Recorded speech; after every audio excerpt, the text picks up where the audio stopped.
The discovery was not an explosion of light in the sky or a thunderous descent into atmosphere. It was a whisper in the dark. A mathematician at one of the outer system observatories noticed an anomaly among the data streams flowing endlessly from the Kuiper survey array. A point of metal, glinting against the background of eternal night, moved on an orbit no comet should follow. It traced a perfect ellipse, too stable, too deliberate. Within days, the call went through every channel that mattered. There was something waiting beyond Neptune, and it was not ours.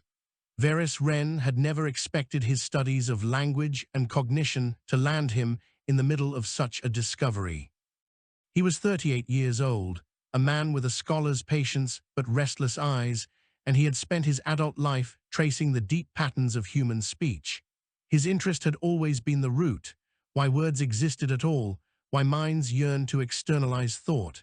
He had believed his career would play out in lecture halls and archives, but the unknown object forced a shift across every institution. If there was meaning embedded in the design of that craft, if symbols or signals lay dormant, then someone needed to read them. That someone was Verres, or at least, that was what he told himself when the sleepless nights made him wonder whether he belonged on a starship at all. The expedition craft Ardent Horizons slipped through the outer system with quiet, measured thrust. There were 20 souls aboard, each chosen not for military discipline or political loyalty, but for the skills to interpret the unknown. No one pretended this was a routine mission. Humanity had spread as far as orbital colonies and a scattering of domes across Mars and Luna, but they had never touched anything not made by their own hands. Every person on the Ardent Horizon carried the weight of a species on their shoulders. When the object first came into view, most of the crew gathered at the forward observatory dome. The vessel hung in space, without motion relative to its orbit, a colossal crescent structure nearly 20 kilometers long, shaped like the curve of a bone pulled from the ribs of some unimaginable beast. Its hull shimmered faintly, as if light bent reluctantly around it. No seams or ports were visible. It looked less built than grown. "Not a derelict," murmured Captain Rhea Solon, a tall woman with hair silvered prematurely at the temples. "Not dead either. Look how the surface flexes with the thermal tide." Indeed, Verres saw subtle ripples glide across the curve, not unlike muscles tightening beneath skin. He pressed a palm to the glass, absurdly hoping to feel a pulse. The mission planners had argued for weeks before approving a boarding attempt. Was it too dangerous? Should they study from afar? But humanity had never been patient with mysteries. Approaches were plotted, drones were dispatched, samples of the outer hull were taken with lasers and clamps. The material defied analysis, denser than tungsten, yet with an elasticity more like living tissue. No response came from the ship, no broadcast or defense. It waited, inert, as though expecting them. Verres spent the approach reviewing every human attempt to imagine the alien. He scrolled through old speculative texts, philosophies, myths. His peers on the crew teased him for it. Looking for cheat codes, the engineer Karan asked one evening over rations. Verres only smiled. He did not believe the aliens, if they existed, would resemble any of the creatures of fiction, but he believed humanity's stories were a map of possibility. If communication came, it might touch something ancient in the mind. The first boarding was a cautious affair. A shuttle carried Verres, Karan, Captain Solon, and 3 others toward the yawning curve of the alien structure. The scale of it dwarfed them. Against its hull, their shuttle was a mote of dust, kissing the surface of a mountain. As they drew close, a circular aperture dilated soundlessly in the hull, petals peeling back like the opening of an eye. They exchanged nervous glances. No one had commanded the entrance to open. "Inviting us in," muttered Karan, tightening his harness.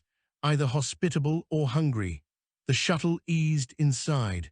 The aperture sealed behind them, cutting off the stars. For a moment they floated in absolute darkness, the kind that seemed to erase the body as well as sight.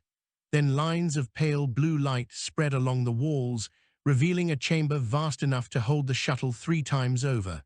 The surfaces gleamed like polished stone, though the sensors reported no mineral signature at all. They disembarked with deliberate slowness. Their boots made no sound on the floor. Varys was struck first not by the strangeness, but by the absence. No markings, no panels, no tools, no sign of use. It was a hall stripped of ornament, existing only for itself.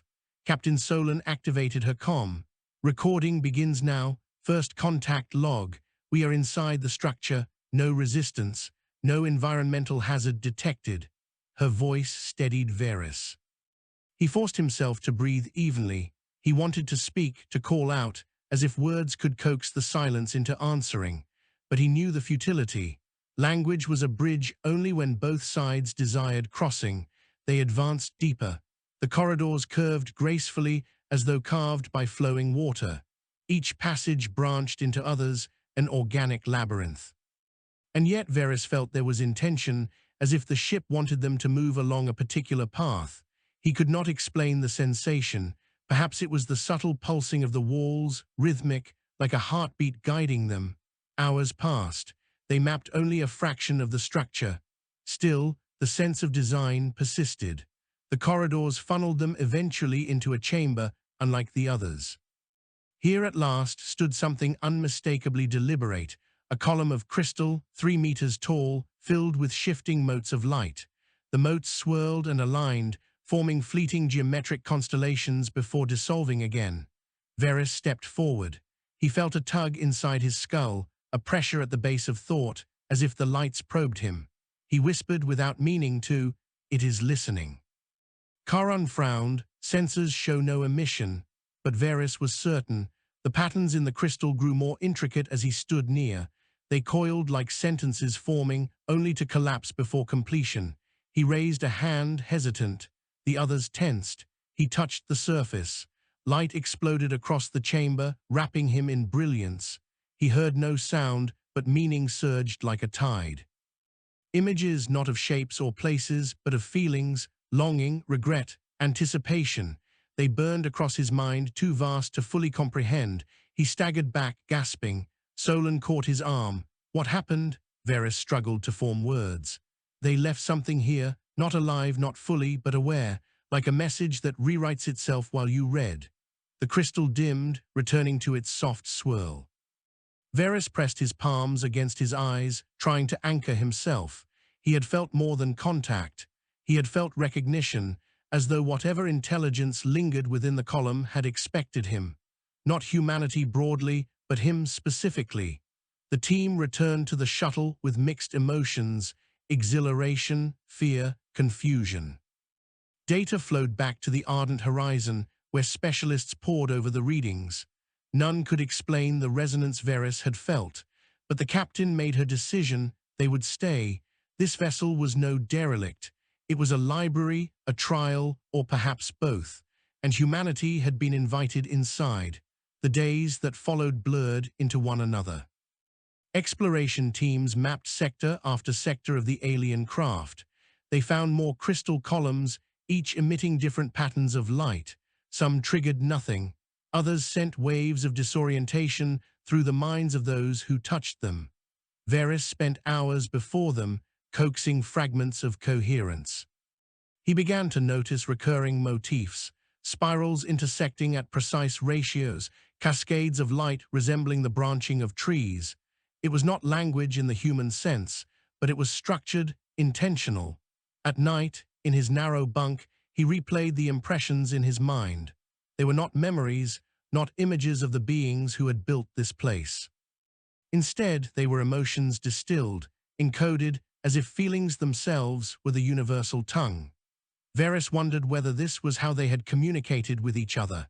If so, they had valued resonance over definition, experience over description. He wondered what such beings thought of humanity, who carved reality into words and argued over meanings like lawyers of the soul. On the 5th day, a breakthrough came unbidden. Varys stood before the largest column they had yet discovered, taller than a man, its core pulsing like a captured star.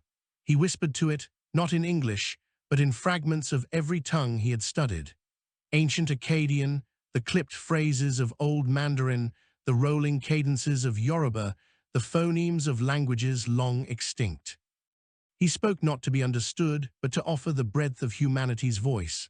The crystal flared and the chamber vibrated. His teammates shouted in alarm, but Varys felt no fear. He felt presence. The patterns solidified at last into coherence. A voice entered his mind, not a sound, but a tide of comprehension. You carry the spark of struggle. You are not yet broken. Varys collapsed to his knees. Tears strung his eyes. He felt as though a mountain had leaned down to breathe upon him. The others rushed to his side, but he waved them back, desperate to hold on to the echo of the voice. He whispered the words again, "You are not yet broken." It was a judgment and a warning. Whatever species had built this craft had measured themselves and found something lacking. They had left behind a sentinel to weigh those who came after. Humanity had passed the first threshold not with strength, but with persistence. Not broken, still whole enough to continue. When Varys finally rose, he met Captain Solan's gaze. She said nothing, but her eyes carried the same thoughts stirring in his own mind. This was only the beginning. The human mind is not meant to carry two realities at once, but Varys Wren lived in both. There was the ordinary reality of the ardent horizon, the faint hum of life support systems, the scent of recycled air, the disciplined routines of crew members cataloging each chamber of the alien vessel. Then there was the other reality, the one that flooded him whenever he stood before the crystal columns. That realm was not built of shapes or words, but of pulses and resonance, the echo of emotions carved into light. The longer he lingered there, the more he felt himself stretched between worlds. He told himself this was what he had trained for. To be a linguist was to bridge gulfs of meaning, to render the ungraspable into something shareable. Yet each encounter with the crystal left him hollow-eyed, stumbling back into the ship as though reborn from drowning. His teammates watched him with a mixture of reverence and unease. He became, unwillingly, the vessel's translator, the one through whom the silence turned into something more. The turning point came on the 9th day. They had traced a corridor to what seemed the very heart of the crescent vessel. Unlike the earlier chambers, which were smooth and almost austere, this one erupted with beauty. Glassy spires rose from the floor like frozen lightning bolts, 100 of them, each translucent and filled with shifting lattices of light.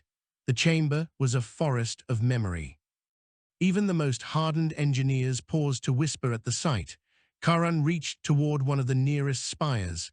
"Careful," warned Captain Solan, though her voice carried less command than awe.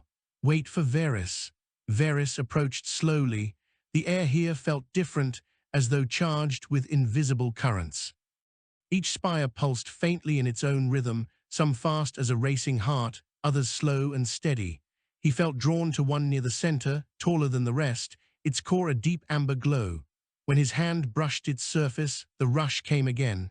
But this time it was not a tide of vague emotion. This time it was narrative. He saw no, felt, the Auravans, though he did not know the name yet. They were beings of slender form, luminous-skinned, eyes faceted like gems. Their bodies were fragile compared to humanity's, but their minds blazed with clarity. He felt their yearning for symmetry, for perfection.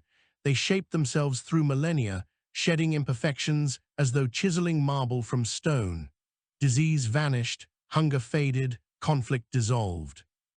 They reached an equilibrium of pure design, but in their triumph, something faded. Their laughter dulled, their curiosity waned. They polished away the very chaos that had driven them to evolve.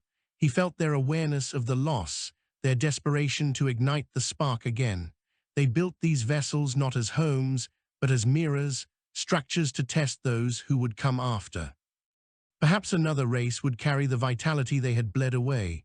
The vision ended with a sensation of vast sorrow, like a song cut short. Varys staggered back, gripping his knees. Sweat dripped from his temples. Around him the others watched tense. "What did you see?" Solan asked quietly. He swallowed, throat raw. "Their story, or part of it. They were magnificent, but too careful. They perfected themselves until there was nothing left to strive for. And so they built this archive, this trial." Karan frowned. A species erased itself on purpose, not erased, Varys corrected, his voice trembling. They left behind memory. They wanted to be remembered even if they could not continue. The spire pulsed again, faintly, like a heartbeat acknowledging his words. The crew debated for hours, voices rising and falling across the comm hall. Some argued the Orovans' fate was a warning, proof that any species might engineer itself into extinction. Others believed it was an opportunity, that humanity could learn from the fragments left behind and leapfrog centuries of struggle. Through it all, Varys sat in silence, his mind replaying the visions again and again. He did not feel merely like a witness. He felt implicated, as though the Orovans had entrusted him personally with their confession. The following days were consumed with systematic exploration of the memory chamber. Each spire revealed fragments of the Orovan story. One showed their early civilizations, cities like crystal forests rising from plains of black stone. Another revealed their symphonies, entire choirs of minds weaving harmonics that painted emotions across the sky.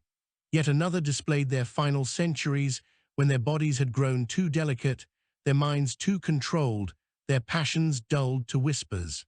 The crew catalogued everything, but Varys understood what the data could not. The memories were not meant to be studied like specimens. They were meant to be felt, absorbed, judged.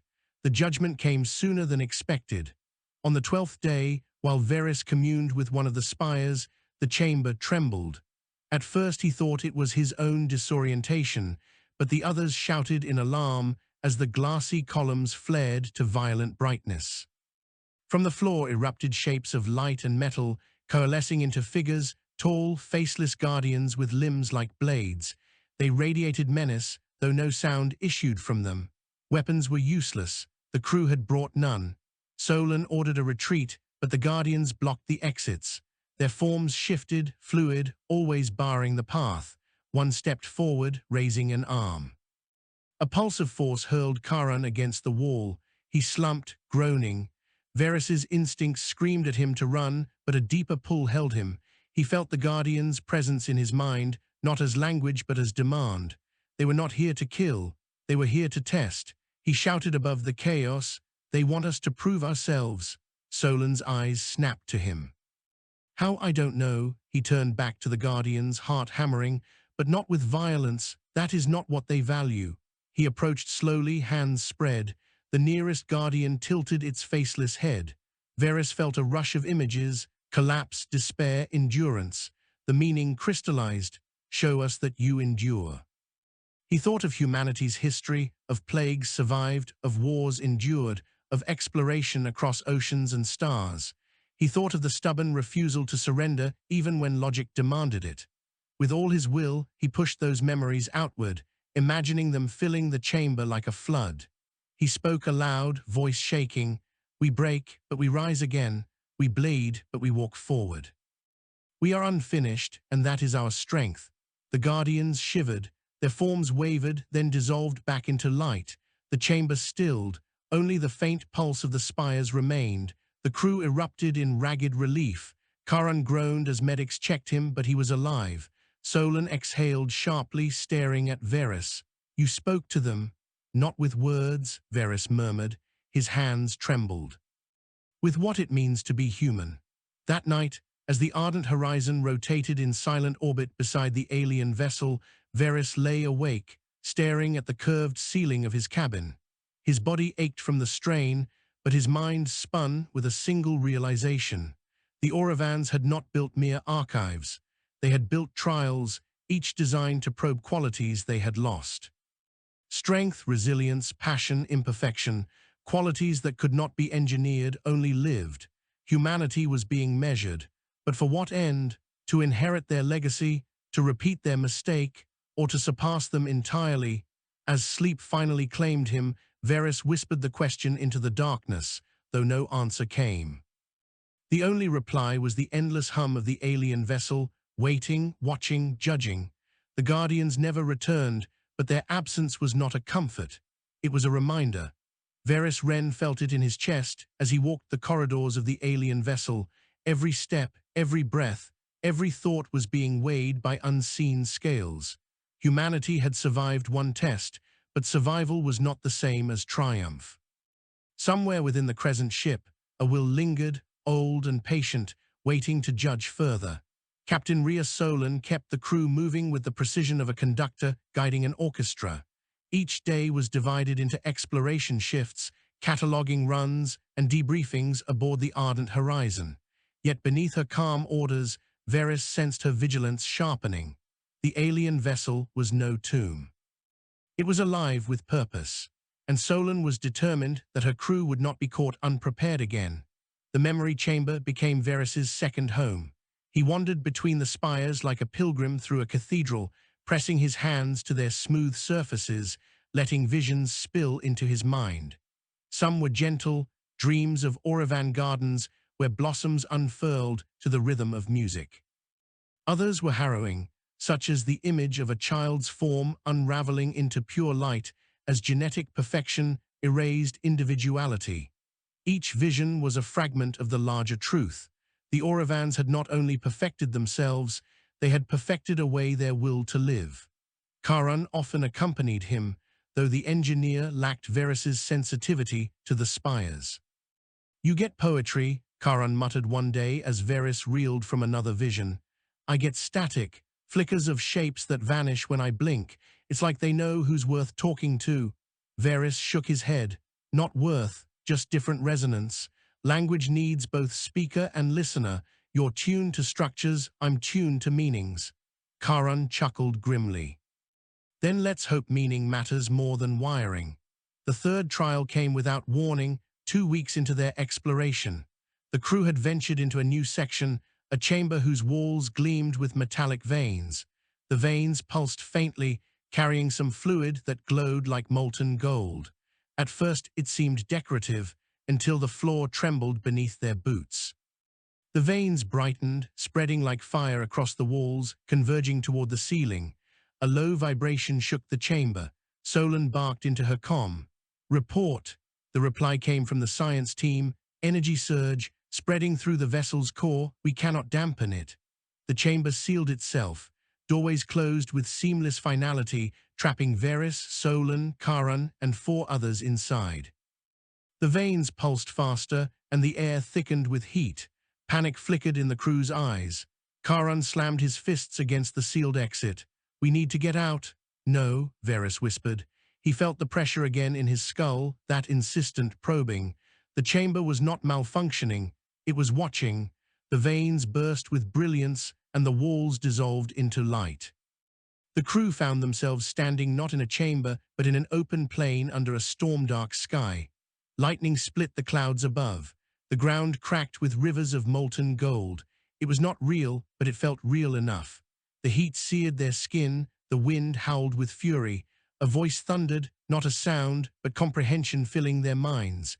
"Show us the fire in your veins." Solon drew herself upright. Another test. Varys's heart pounded. The Guardians had demanded endurance. This trial demanded something else. Passion, will, the drive that burned even when logic dictated surrender. The storm intensified. Shards of lightning crashed around them, leaving craters in the molten ground. One of the crew, a young biologist named Amira, screamed as a bolt struck near her. She fell, clutching her leg. Karan and Solon hauled her up, dragging her through the inferno. There was nowhere to run, no shelter to reach. The storm was everywhere. Varys felt the demand pressing into his mind, not survival, expression, proof that humanity carried something unquenchable. He closed his eyes, heart hammering, and shouted into the storm. "We live because we burn, we love because we burn, we fight because the fire will not let us stop." The words tore from him like a confession. Memories surged with them, his childhood fascination with words, his relentless search for patterns, his lonely nights wondering whether any of it mattered. All of it was fire, driving him forward. The storm shrieked in answer. The molten rivers flared, forming shapes in the air, faces, human faces, countless, crying out in defiance and hope. Varys felt the fire surge in every one of them. He was not alone. Humanity's flame was collective, billions of sparks fusing into an inferno. The vision shifted. The storm receded, leaving the crew standing once more in the metallic chamber. The vanes dimmed, their glow subsiding into a gentle pulse. The sealed doors slid open. Amira collapsed to the floor, sobbing. Her injury was gone. Not a scratch marred her leg. None of them bore burns or bruises. The trial had not sought to wound. It had sought to measure. Solon helped Amira to her feet, then turned to Varys. Her eyes were fierce. You gave them what they wanted. Varys trembled, his throat raw. Not what they wanted, what they needed to see, that we are more than survival. We are desire and stubbornness and fury and joy. We are alive because we cannot stop burning. The captain studied him for a long moment, then nodded. And that is why they chose you. That night, the debriefing was somber. The crew had survived again, but the cost was invisible. Each trial stretched them thinner, pulled them deeper into the alien design. How many more tests remained, and what would happen if they failed? As the others dispersed, Varys lingered in the observatory dome, staring at the crescent vessel through the viewport. Its curve gleamed against the stars, serene and silent. He felt both awe and resentment. Why should humanity prove itself to a species that had chosen extinction? Why should the living kneel before the failures of the dead? Yet he could not deny the truth. The Orovans had left this trial for a reason. They had seen something in humanity's path, some spark worth testing. Perhaps they had glimpsed that the fire they had lost burned still in others. Footsteps approached. Solon joined him at the viewport. You resent them, she said softly. Yes, so do I, she admitted.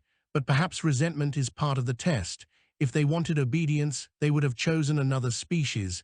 They want resistance. They want the fire. Varys glanced at her, surprised. The captain's expression was unreadable, but her eyes shone with conviction. She placed a hand on the glass, as he had once done. We will pass these trials, Varys, not because we are worthy of them, but because they are worthy of us. For the first time, he saw her not just as a commander, but as a believer, someone who had accepted the burden of judgment and turned it into resolve. The days that followed were uneasy. The crew returned to their routines, cataloging, analyzing, exploring. But beneath the surface, nerves frayed. Amira avoided the memory chambers, trembling whenever she glimpsed the spires. Others grew restless, snapping at one another during meals. Even Karan, usually steady, paced his bunk with sleepless energy. Varys tried to anchor them with what he had learned, explaining that each trial was not punishment but recognition. They want to see who we are, not destroy us, he told them, yet he knew reassurance could not erase fear. Each test demanded surrender to forces beyond comprehension, and surrender was not easy for humans. The third week brought no new trials, only silence. That silence gnawed at Varys. The vessel waited. The Orovans waited. The weight of anticipation pressed heavier than fire or storm. One night he dreamed of the spires whispering in unison, "We burned ourselves away. Do not follow." He woke drenched in sweat, staring into the dark, uncertain whether the words were memory or warning. But when dawn came, though dawn was only the ship's artificial cycle of light, he rose with a single thought burning in his chest. If humanity was being tested, then humanity must answer not as supplicants, but as equals. The Orovans had fire once and let it die. Humanity's task was not to inherit their ashes. It was to prove that their own flame would never be extinguished. And deep within the crescent vessel, the next trial stirred, waiting to measure the truth of that conviction. The crescent vessel had gone quiet again, but quiet did not mean still. Varys Wren felt it in his marrow, a coiled patience, as though the entire structure was holding its breath, waiting for humanity to answer some question not yet asked. 3 trials had come and passed, endurance, memory, fire, and each left the crew both stronger and more frayed. Rhea Solon carried herself with relentless composure, but Varys saw the shadows gathering under her eyes. Karan masked his unease with humor that landed poorly. Amira had withdrawn almost entirely, speaking only when necessary. Even Varys himself had begun to feel hollow, stretched thin between the demands of the alien vessel and the fragile needs of his companions. Yet they continued. That was what humanity did. When storms broke their cities, they rebuilt. When hunger scoured their stomachs, they sowed again. When silence filled the void, they listened. And when the void spoke back, they answered. The answer was coming. It began with a tremor, faint but steady, like the thrum of a heart beneath the walls. Varys was in the memory chamber, his palm resting against a spire, when the entire forest of glass ignited. Every column blazed with color, no longer pulsing independently, but in synchrony, as though one vast mind had awakened. The light was so intense, it painted the crew's faces with rainbows. Varys stumbled back, shielding his eyes, his skull filled with pressure. A voice pressed against him, not words, but the insistence of a question. "Are you ready?" The chamber convulsed. The crew cried out as the spires shuddered and dissolved into light, collapsing inward until they formed a single blinding sphere.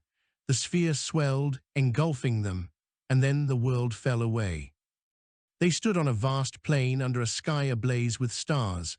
But these stars were wrong, too near, too sharp. Constellations bent and rearranged themselves with every blink.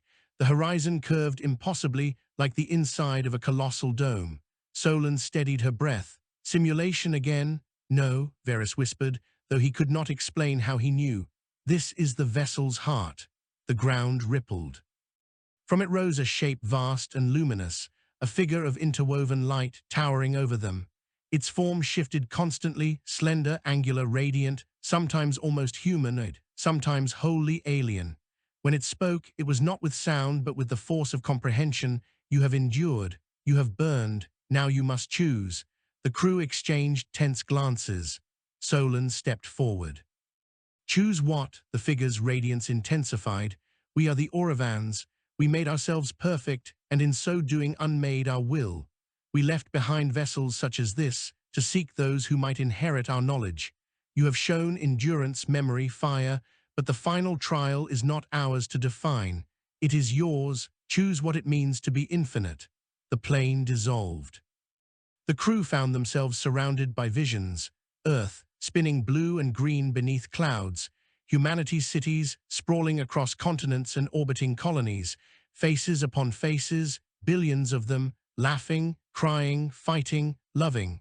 Every possibility of humanity blazed around them. The Auravan figure loomed above.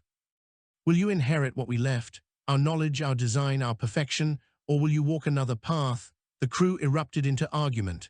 Karan spoke first, his voice fierce. "This is what we came for, knowledge beyond measure. They can give us technology, medicine, answers to every problem we have ever faced. We would be fools to refuse." Amira shook her head, trembling. "You did not feel it the way Varys did. They perfected themselves until they had no reason to go on. If we take what they offer, what stops us from following the same path?" Solon raised her hands, voice calm but taut. "Enough. We must weigh this carefully. This is not only for us, but for every living soul on Earth. One choice here shapes the future of our species." Varys remained silent. The Auravan presence pressed against his thoughts, patient, waiting. He remembered the visions, the trials, the sorrow of a species that had polished away its imperfections until nothing remained worth fighting for. He thought of fire. Fire consumed, yes, but it also warmed, illuminated, drove. Humanity was fire clothed in flesh. Karan paced furiously. "We cannot turn away from this. Imagine what we could do with their knowledge. End hunger forever, heal every disease, build worlds among the stars." "And what then?" Amira snapped. Her voice cracked, but her eyes burned. "What happens when there is no more hunger, no more disease, no more struggle? What happens when everything is easy and nothing matters?" They gave up because perfection killed them. "I will not see us walk the same road." The crew fell into tense silence. All eyes turned to Varys. He stepped forward, heart hammering. The Auravan figure leaned down, its radiance washing over him. He felt not menace but expectation, as if the weight of centuries pressed against his shoulders. "You ask us to choose," Varys said, voice raw. "But the truth is, the choice was always ours. You wanted to know if we would follow you or if we would break from your shadow. We will not inherit your perfection. We will not be finished. We will not be polished into stillness. We will remain imperfect, contradictory, flawed, Because it is in imperfection that fire lives, it is in struggle that infinity begins. The figure pulsed, light flaring so brightly the plane vanished in brilliance. For a moment Varys thought he had doomed them, that rejection meant annihilation. But then the voice thundered, so be it, the light receded. They stood once more in the real chamber, though it no longer glowed. The spires had vanished entirely, leaving only smooth walls. The vessel was quiet at last. A gentle hum filled the air. From the ceiling descended a crystalline core, no larger than a human head, suspended in light. Varys stepped forward, breath held. The voice came again, soft now, almost tender. You have chosen imperfection. Then you shall inherit not our perfection, but our remembrance. The crystal drifted into his hands. It was warm, pulsing faintly, alive with knowledge. He felt not answers, but possibilities, maps of stars untraveled, seeds of technology unfinished, questions left open. Not perfection, but tools, not an end, but beginnings. The voice faded. Carry us forward not as masters, but as echoes. Be infinite, not because you are complete, but because you never shall be. Silence fell, true silence, not waiting, not watching. The vessel's trials were over. The crescent giant was now only a shell, its purpose fulfilled. The crew returned to the ardent horizon, carrying the crystal core. There were no cheers, no celebrations, only solemn quiet. They had not conquered nor been conquered. They had been measured, and in their refusal to be finished, they had passed. That night, Varys stood alone in the observatory dome, staring at the stars. The crystal rested in his hands, glowing softly. He thought of the Orovans, who had sought infinity in perfection and found only stillness. Humanity would seek infinity in imperfection, in contradiction, in fire. Solon's voice came from behind him, low but steady. We will bring this home. They will ask us what it means, what we have gained. Varys turned, meeting her gaze. Tell them we did not gain perfection. Tell them we gained permission to remain unfinished. That is our strength. That is our infinity. The captain nodded, her expression unreadable but her eyes fierce. She placed a hand on the viewport, staring at the endless stars. Then let us show them. Together they stood in silence, watching the stars blaze, each one a promise of struggle, of fire, of beginnings without end. And for the first time since stepping aboard the alien vessel, Varys Wren felt no weight pressing down upon him. He felt only the vastness of possibility, the endless measure of infinity that humanity carried within itself. The return journey from the crescent vessel was unlike the voyage out. When the ardent horizon had left Earth orbit, its crew had been burdened with anticipation, with the dread weight of a mystery that could crush or exalt them. Now they traveled home not lighter, but heavier, carrying in their hold a single crystal core that pulsed faintly like a heart. It was not merely cargo. It was a mirror in which humanity would see its future. Varys Wren spent hours in the observatory dome, watching the stars slip past as the ship fell sunward. He cradled the core in his lap, its glow faint enough not to disturb the darkness. At times it whispered, no words, no visions, only a faint pressure in his mind like a question not yet asked. He did not fear it. He feared only what humanity might make of it. The crew kept to their routines, but the trials had marked them. Amira moved like a shadow, quieter than ever, her eyes darting whenever a system hummed too loudly. Karan oscillated between manic chatter and long silences, his engineer's mind gnawing at the mystery of a technology that had resisted every analysis. Captain Rhea Solon carried herself with the same iron discipline as always, but Varys sometimes caught her staring at the crystal with an expression that mingled reverence and suspicion. They spoke little of what they had endured. Words were too blunt. How could they describe the storm of fire, the guardians of light, the Orevan sorrow? To those who had not felt it, such things would sound like hallucinations. To those who had, no explanation was needed. When Earth filled the viewport at last, Varys's chest tightened. The planet swirled in blue and white, green and brown, alive with storms and oceans and voices. Against the quiet perfection of the Orovans, Earth was chaos incarnate, and for that very reason it was beautiful. The ardent horizon docked in orbit above the equatorial station of Halcyon. Official delegations waited. Scientists, politicians, soldiers, and 1,000 questions. The crew disembarked to thunderous silence. Cameras watched from every angle. The world had known only that humanity's explorers had found something. Now the explorers stood before them, weary and marked, carrying the crystal that gleamed faintly in Varys's hands.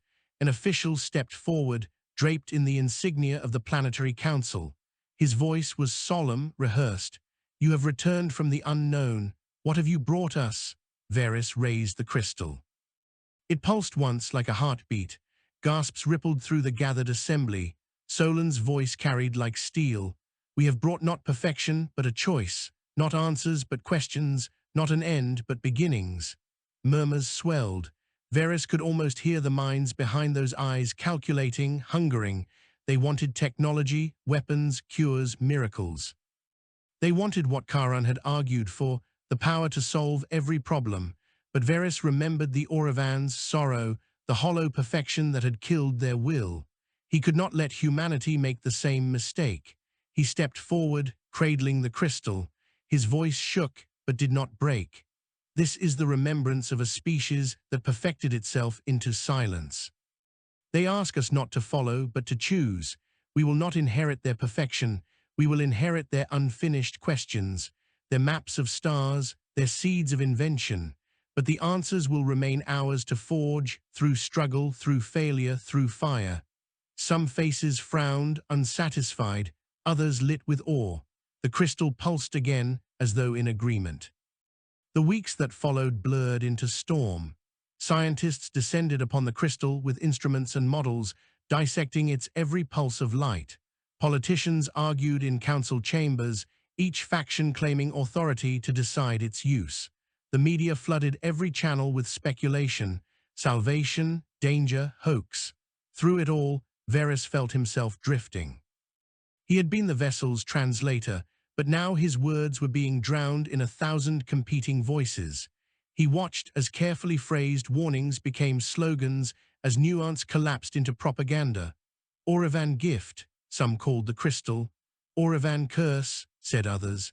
Charon vanished into laboratories, emerging with rants about quantum harmonics and impossible alloys.